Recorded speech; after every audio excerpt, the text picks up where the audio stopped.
안녕하세요. 반갑습니다. 예, 요즘 귓가에 자주 들리고 또 무심코 흥얼거리는 찬양 가운데 하나가 주가 일하시네 라고 하는 그런 찬양입니다. 두 눈을 이렇게 지그시 감고 부르면 눈가에 눈물이 하염없이 고이기도 합니다. 왜 이럴까? 예, 바로 이 찬양이 어쩌면 내 노래요. 또 내 지난 시간들이요. 또 내 인생을 노래하는 것 같아서 이럴 때 더욱더 큰 은혜가 됩니다. 바로 이런 찬양입니다. 날이 저물어 갈 때 빈들에서 걸을 때 그때가 하나님의 때 내 힘으로 안 될 때 빈손으로 걸을 때 내가 고백해 여호와 이래 주가 일하시네 주가 일하시네 주께 아끼지 않는 자에게 주가 일하시네 주가 일하시네 신뢰 업력 없는 자에게 날이 저물어 갈 때, 빈들에서 걸을 때, 그때가 바로 하나님의 때. 내 힘으로 안 될 때, 빈손으로 걸을 때, 내가 고백해 여호와 이래. 두 단어가 아주 잘 보입니다. 하나는 하나님의 때요, 또 하나는 여호와 이래입니다. 하나님의 때란 마치 달리기에서 이렇게 릴레이하는 육상 선수들처럼요, 서로 바톤을 다음 선수에게 넘겨두듯이 내 인생에서 이제까지 내가 열심히 달리다가 이제는 하나님이 내 인생을 위해서 달려주세요 하듯 바톤을 넘겨주어 내 인생에 하나님이 주자가 되어서 달리게 되는데, 하나님이 내 인생에 깊이 관여하는 때를 바로 하나님의 때라고 이렇게 말할 수가 있겠습니다. 그러니 이 하나님의 때는 하나님과 사람이 깊이 만나는 시간이요, 하나님께서 내 인생을 주도적으로 일하시는 시간이기도 합니다. 특별히 내면의 세계가 열리기도 하는 시간이요, 보이는 세계도 있지만 보이지 않은 세계가 보이기 시작하는 때이기도 합니다. 자기 의의를 버리고 하나님의 의의를 붙잡는 그러한 시간이기도 합니다. 그럼 인생의 하나님의 때는 언제 일어나는 것인가? 모두가 다 이렇지는 않습니다. 그러나 저는 이렇게 이 찬양의 내용 가사처럼 하나님의 때를 만났습니다. 날이 저물어 갈 때, 빈들에서 걸을 때, 내 힘으로 안 될 때, 빈손으로 걸을 때, 그때가 하나님의 때, 여호와의 때라고 하는 것처럼 저도 인생에서 그와 같은 때를 만났습니다. 내가 이렇게 저렇게 내 인생을 이끌어 가다가 어느덧 어느쯤에 어느 시에 이제 내 수고와 무거운 짐을 다 내려놓고 우리의 인생, 내 인생 화려하게 무언가를 내가 할 수 있다라고 부지런히 이렇게 달려왔는데 내 힘으로는 절대 안 된다는 사실을 깨달았을 때, 급기야 내 손은 이제 빈손이 되었고 남은 건 이 육신의 연약함이 찾아오고 걷기도 불편하고 시력도 이제는 약하여 두터운 안경을 써도 잘 보이지 않고 덧없이 지나버린 세월은 점점 이제는 자신감을 잃어버리게 만들게 되고, 그토록 무엇을 손에 쥐고 싶어서 인생의 다람쥐를 그토록 분주하게 싸워가면서 오늘까지 달려왔는데, 도대체 인생의 행복, 인생이란 도대체 무엇을 붙잡고 살아야 하는지 얼마큼 달려왔을까? 어느덧 이렇게 날이 저물어버리고 내 수고함이 빈손이 되고 모든 친구들 다 내 곁을 떠나고 연약한 질병만, 덧없이 흘러버린 세월만이 내 인생의 친구로 남아 있을 때, 이 세상 어느 누구에 찾아가 손을 내밀어도 내 손을 잡아주는 이가 없고 이 세상 어느 곳 내 마음 둘 곳을 잃어버렸을 때에 바로 이때가 하나님의 때요, 여호와 이레의 때인 것입니다. 저에게도 지난날 경제적으로 빈손될 때가 있었습니다. 정말 돈이 필요한데 하늘의 별과 달을 보며 흐르는 눈물을 다시 집어 삼키는 때가 있었습니다. 육신의 질병이 찾아왔을 때 고통 가운데 아하, 이렇게 사람은 무너져 가는 거구나 하면서 눈물로 기도할 때가 있었습니다.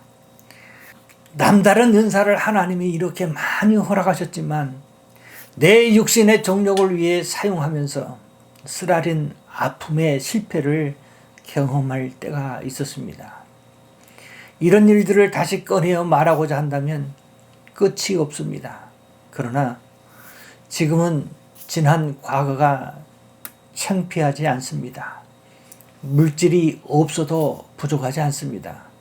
조금 바보스레 보이지만 내 내면에는 그렇지 않습니다.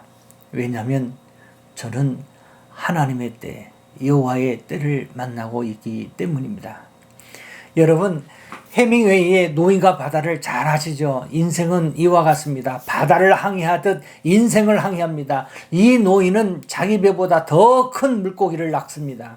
3일간의 사투를 통해서 잡았지만 잡은 고기가 상처가 남으로 인해서 앙상한 뼈만 남아서 항구에 도착하게 됩니다.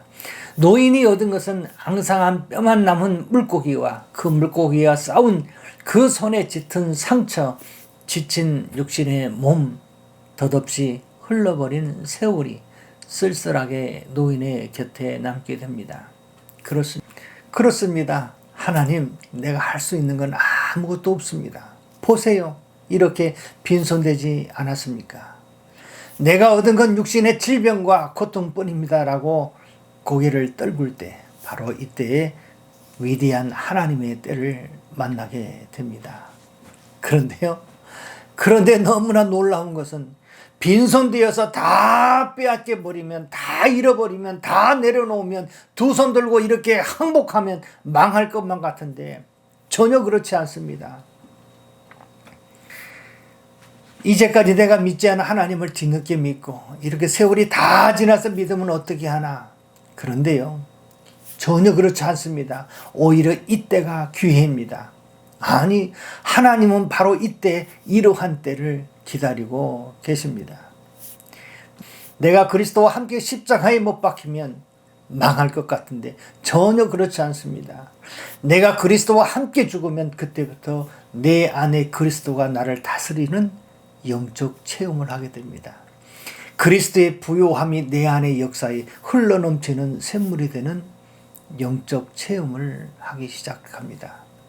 그야말로 쪽박 인생에서 대박 인생으로 되고 마는 것입니다.